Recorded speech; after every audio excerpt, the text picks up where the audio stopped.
Regardez cette longueur-là. C'est fou, hein? C'est fou, ça. La longueur, là. La longueur, ici. On va prendre la longueur comme ça.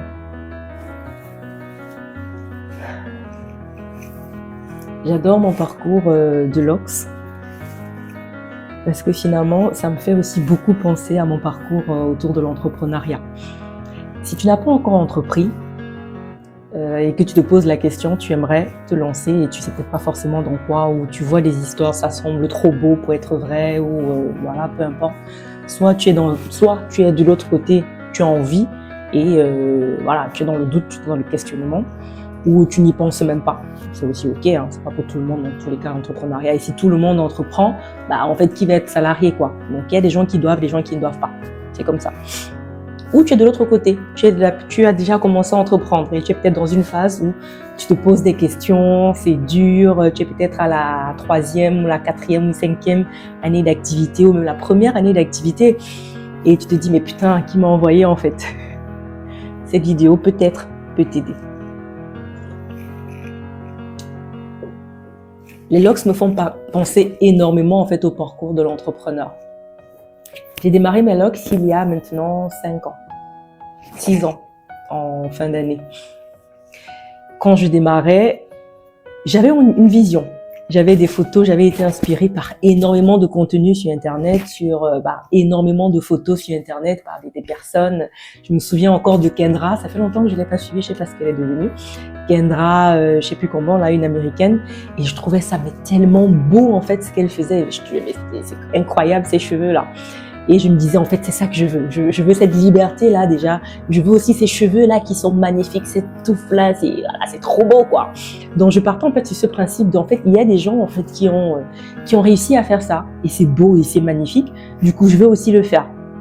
Donc, quand on entreprend, c'est souvent, en fait, ce qu'on se dit. On voit des vidéos, on voit des personnes qui ont réussi et du coup, on se dit, en fait, nous aussi, on va essayer. Parce que ça semble beau, ça semble sympa, tout ce qui se passe là. Et on se lance, on se jette, on lance son premier projet. En octobre 2020, j'ai les cheveux super courts, j'ai le bord là qui est rasé totalement et j'ai des petits cheveux comme ça. Je me dis, allez, c'est le bon moment, mes cheveux sont courts, vas-y, fais ton truc. Et après, dans tous les cas, qu'est-ce que tu appelles? Que des cheveux, peut-être au pire, tu couperas. Mais c'est beau tout ça, donc vas-y, lance-toi. Donc je démarre tout doucement, hein. Je vais pas dans les Lox complexes parce que pour vous dire, quand tu veux faire des Lox, si tu veux démarrer du coup avec une locticienne qui est vraiment habilitée qui a une formation parce qu'il y a des formations habilitantes ou certifiantes pour faire des Lox en tout cas des micro-Lox comme ça ou des sister Lox. En fait, si tu passes par une locticienne, ça te coûte minimum 600 €. Minimum. 600 € si tu as des cheveux courts. Si tu as les cheveux longs, on va sur 1 000 €, 1 500 €. Oui, ça rigole pas. C'est un vrai investissement. C'est pour ça que, en fait, avec l'entrepreneuriat, il y a énormément de similitudes. Donc, je démarre mon aventure de Lox avec mes cheveux courts. Je suis contente parce que ça brille, tu vois. Au tout début, là, il y a un petit truc, c'est brillant, c'est beau, voilà. Un peu comme l'entrepreneuriat, il y a l'euphorie au début, on est content, on a lancé quelque chose, voilà. Et 1 an passe. C'est là que la vérité commence. Parce que au bout d'1 an, 2 ans, c'est moche. Je vous le dis, c'est moche, c'est dégueu, ça ne donne pas envie. Ça ne donne pas envie. À 2 ans, peut-être même 3 ans, ouais, ça ne donne pas envie du tout. Et tu arrives dans une phase où tu te dis, putain, qu'est-ce que j'ai foutu là? Je ressemble à rien. Et pour appuyer encore le truc, tu as des proches qui te disent, mais en fait, t'es teubé ou quoi? C'est quoi cette coiffure que tu fais là? Qu'est-ce qui t'a pris? Tes cheveux, tu avais de beaux cheveux, qu'est-ce que t'as foutu là à faire ces trucs là? C'est super moche. Les Lox, c'est pour les voyous. Ça ne ressemble à rien. Coupe tout ça et vas-y, fais une coiffure normale ou vas-y, fais des nattes dedans et après tu mets une perruque dessus. Vas-y, on te dit, allez, mets une perruque, c'est mieux que tes trucs là. Autant entrepreneuriat, c'est pareil. Tu démarres au tout début, toi, tu as l'euphorie. mais tes proches ne te suivent pas. Ils te suivent pas. Hein. Ah ouais, là, ça pique. Hein. Ça pique, ils te suivent pas. Ils sont pas avec toi parce que, pas parce qu'ils sont méchants, pas parce qu'ils ne veulent pas te voir réussir, mais non, peut-être parce qu'ils veulent te protéger tout simplement. Ils veulent pas que tu te heurtes, ils veulent pas que tu te fasses mal. Ils veulent que tu restes finalement dans cette zone de confort qui est plutôt sympa. Vas-y, mets tes coiffures comme ça. Mets des coiffures comme ça, on connaît, tu as toujours fait ça et ça a toujours été beau. Pourquoi tu veux faire quelque chose de différent? Tu décides d'entreprendre. Pire, tu décides de lâcher ton boulot et on te dit, mais comment est-ce que tu te mets en danger de la sorte? Comment est-ce que tu peux lâcher un CDI qui marche bien, qui te permet d'avoir des revenus pour aller commencer à zéro sur quelque chose que tu ne maîtrises pas, tu ne sais pas si ça va marcher? Tes proches, à ce moment-là, ils ne sont pas moteurs, ils sont plutôt freins. Ils sont freins pas parce qu'ils sont mauvais une fois de plus, mais parce qu'ils veulent te protéger. Parce qu'ils veulent te protéger, ils veulent éviter que tu souffres. À ce moment-là, tu as deux choses. Soit effectivement, tu décides de faire marche arrière, de recommencer, de repartir où tu étais. Donc, tu décides de couper peut-être tes cheveux et de repartir vers ce que tu connaissais déjà, les perruques, les nattes, les rastas et tout ça. Soit tu décides de continuer vers ce que tu as appris, vers le chemin que tu as décidé d'entreprendre. Côté entrepreneuriat ou côté LOX, à ce moment-là, c'est dur. C'est vraiment dur. Parce que ce n'est pas comme tu espérais. Tu n'as pas les cheveux que tu voyais sur Internet. Tu n'as pas ce rendu magnifique, brillant, en plus avec les vidéos qui sont, pas dire trafiquées, mais les vidéos qui montrent comment ça brille, c'est beau. Tu te dis, mais putain, moi, j'ai pas ça.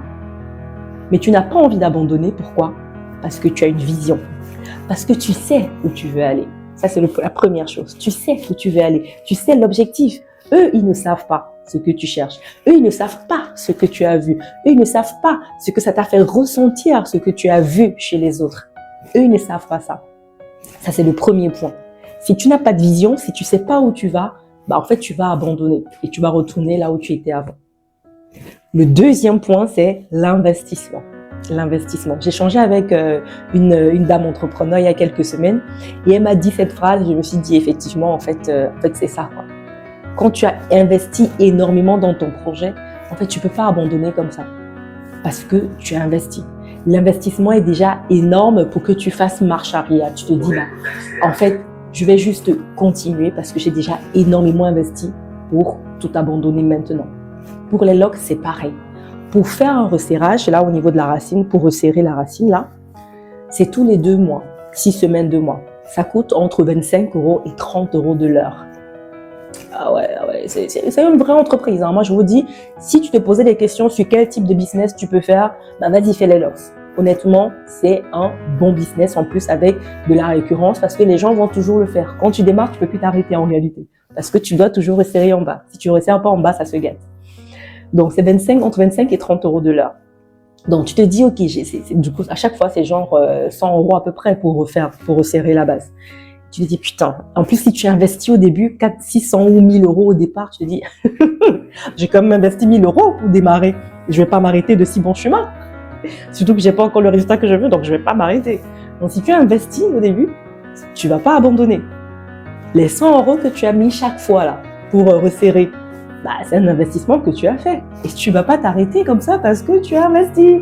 Donc, en entrepreneuriat, c'est pareil. Si tu as fait un business où tu n'as rien investi, il sera beaucoup plus facile pour toi d'abandonner rapidement parce que, en fait, dans tous les cas, il n'y a rien à perdre, quoi. Si tu fais un business où tu as mis de l'argent sur la table, où tu as loué des locaux, où tu as acheté du matériel, du stock, des machins, des formations, tu n'abandonneras pas, en fait, comme ça. Parce que ton investissement est déjà super conséquent.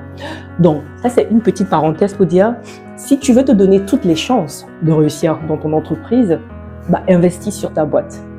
Quand ça sera dur, ça peut être un élément qui t'empêche du coup d'abandonner. Et pour les LOX, c'est pareil. Donc, on arrive sur la phase où on est dans le creux de la vague. Tu vois, tu as cette courbe, la fameuse courbe en J pour celles qui la connaissent. Tu as le J, vous connaissez bien le J. Le J, ça commence en bas, ça descend avant de monter. Donc, puis tu es sur cette courbe-là à ta 2e, 3e année, dans le creux là. Tu te dis, putain, est-ce que j'abandonne, est-ce que j'abandonne pas? Si tu as les bons leviers, c'est-à-dire la vision qui t'accompagne, ce vers quoi tu tends, le pourquoi tu décides de démarrer. Si tu as investi suffisamment dans ton entreprise, tu ne vas pas abandonner et tu vas continuer. Ok? Et si tu attends suffisamment longtemps, en fait, tu vas remonter du coup sur la courbe, là, le J qui remonte comme ça. Tu vas sortir du trou et tu vas arriver du coup sur cette phase où ça commence à être le glow up. Le glow up. Et c'est ça pour mes locks. J'ai été dans une phase où c'était catastrophique. Hein. J'avais que des retours en mode n'importe quoi. Aujourd'hui, j'ai que des retours en mode j'aimerais trop faire pareil. Comment tu as fait? Dis-moi, c'est quoi le process? Comment tu as démarré? Machin, combien ça coûte? Oui, j'ai ces retours tout le temps. Et à chaque fois, j'ai envie de te dire, est-ce que tu te rappelles comment, il y a quelques années, tu me regardais comme une merde? Est-ce que tu te rappelles de ça? Bon, c'est pas pour tout le monde, hein. Parenthèse, pas pour tout le monde, d'accord? Mais oui, il y a quand même des gens, je me dis, oui, tu te rappelles que tu me regardais comme une merde il y a quelques années? Maintenant, tu trouves que ça clôt et te donne envie de faire pareil? Est-ce que tu te rappelles? Mais bon, je ne le dis pas. Mais du coup, je conseille avec bienveillance et je dis du coup quel est le process, comment est-ce qu'il faut commencer, comment est-ce qu'on commence et comment est-ce qu'on suit du coup tout ça. Et dans l'entrepreneuriat, c'est pareil. Quand tu arrives à la 4e, 5e année, en fait, si tu as été suffisamment persévérante, si tu as continué de faire les actions qu'il faut, parce que c'est ça aussi, hein. Côté locks, c'est pareil. Tu lances tes locks là et tu ne suis pas. Tu ne vas pas voir une locticienne pour qu'elle te resserre ça. Tu ne vas pas, tu ne laves pas. Qu'est-ce qui va se passer? Tu peux persévérer comme tu veux, ça va juste, ça va s'écraser, hein, ça va tomber, ça va ressembler à rien. Donc, oui, il faut persévérer. Et dans la persévérance, il y a des bonnes actions à faire. Dans l'entrepreneuriat, c'est pareil. Dans la persévérance, il y a des bonnes actions à faire. Tu peux persévérer, mais si tu persévères à l'opposé de ce qui marche, en fait, ça ne va pas marcher tout simplement. Tu pourras continuer de persévérer comme tu veux pendant 5 ans, 10 ans. Ça ne marchera tout simplement pas. Ok? Donc, si tu attends suffisamment longtemps dans ton entreprise, tu vas arriver à cette phase où ça sera magnifique et les gens viendront te dire tu as bien fait de démarrer, tu as bien fait de lâcher ton CDI, tu as bien fait de créer cette entreprise, tu as bien fait. Pourtant au début, en fait, ils essayaient juste de te tirer, ou ils ne te suivaient pas, ou ils ne te regardaient pas, ou ils se moquaient de toi, peu importe. Donc si tu es dans cette phase de creux, sache que dans 2 ans, dans 3 ans, tu sortiras de là et ça sera magnifique. Ça sera magnifique parce que tu auras atteint cette fameuse vision. La vision, on ne l'atteint pas forcément toujours parce qu'elle continue aussi de grandir. Hein. La vision, c'est pas statique là. Ça évolue toujours aussi. Et en plus, ça donne encore plus de largesse. De largesse, je ne sais pas si je dirais ça. Mais le message simple, c'est démarre si tu as envie de démarrer. Que ce soit les locks, que ce soit ton entreprise, que ce soit ton business. Démarre si tu as envie de démarrer. En démarrant, mais en gros, quelle vision tu portes derrière ce projet. Investis sur ton projet, investis sur ton entreprise. Un autre point, c'est un peu comme les personnes qui me demandent comment est-ce que tu as fait. Rapproche-toi des personnes qui ont fait ce que tu veux faire. Inspire-toi d'elles, demande-leur leur stratégie. Oui, demande-leur ce qu'elles ont fait, leurs erreurs, mais sache que c'est pas parce que tu connaîtras leurs erreurs et que tu vas éviter de faire ces mêmes erreurs que toi, en fait, tu vas aller beaucoup plus vite. Pas forcément, parce que souvent, il faut apprendre de ses erreurs. Souvent, il faut tomber pour réellement conscientiser, en fait, ce que cette personne nous disait. Le message que je veux te passer, c'est n'abandonne pas. N'abandonne surtout pas. Si tu es de ce côté-là, n'abandonne pas. Persévère, continue. Parce que demain, tu seras super fier de ce que tu as construit pendant ces dernières années. Si tu es de l'autre côté et que tu te poses encore la question, vas-y, ça vaut le coup. Ça vaut le coup parce que dans tous les cas, pendant ce process, qu'est-ce qui va se passer? Tu vas grandir. Tu vas grandir. Peut-être tu ne feras pas le projet initial auquel tu avais prévu. Peut-être tu laisseras tomber même au bout de 3 à 5 ans. Je t'inviterai du coup à re-regarder cette vidéo sur ton parcours. Mais dans tous les cas, si tu démarres tout simplement, tu vas grandir. Tu vas grandir, tu vas devenir une autre personne, tout simplement, au bout de 1 an, 2 ans, 3 ans. Peu importe quel est le résultat que tu obtiendras dans ton projet. Sur ce, je vous invite tous à vous lancer parce que je trouve que c'est une belle aventure.